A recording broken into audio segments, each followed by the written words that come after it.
ଅକାରଣେ ଚାଲିଗଲା ଦୁଇ ଜଣଙ୍କର ଜୀବନ। ଚମ୍ପୁଆ ଥାନା ଅନ୍ତର୍ଗତ ସରେଇ ବୈତରଣୀ ନଦୀର କେଶରୀ କୁଣ୍ଡରେ ଗାଧୋଉଥିବା ବେଳେ ଦୁଇ ଜଣ ଛାତ୍ର ମୃତ୍ୟୁବରଣ କରିଛନ୍ତି। ମୃତକ ମଧ୍ୟରୁ ଜଣେ ଚମ୍ପୁଆ କେରଳା ଇଂରାଜୀ ମିଡିୟମ ବିଦ୍ୟାଳୟର 10ମ ଶ୍ରେଣୀର ଛାତ୍ର ବୋଲି ଜଣାପଡ଼ିଛି।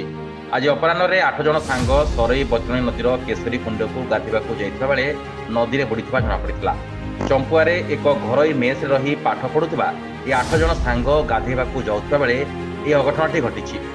ଗାଧୋଉଥିବା ବେଳେ ହଠାତ୍ 3 ଜଣ ବୁଡ଼ି ଯାଇଥିଲେ।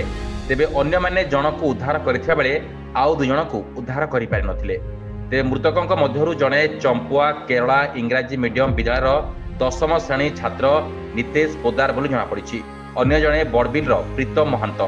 ଏମାନେ ଚମ୍ପୁଆଠାରେ ଏକ ଘରୋଇ ମେସ୍ରେ ରହି ପାଠ ପଢ଼ୁଥିବା ବେଳେ ଆଜି ଛୁଟି ଥିବାରୁ ସାଙ୍ଗ ହୋଇ ନଦୀକୁ ଗାଧୋଇବାକୁ ଯାଇ ବୁଡ଼ି ଯାଇଥିଲେ।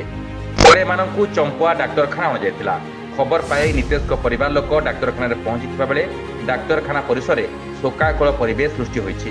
ଯୋଡ଼ାରୁ ରମେଶ ଚନ୍ଦ୍ର ମହାପାତ୍ରଙ୍କ ରିପୋର୍ଟ, ନ୍ୟୁଜ୍ ଆଲର୍ଟ 24x7।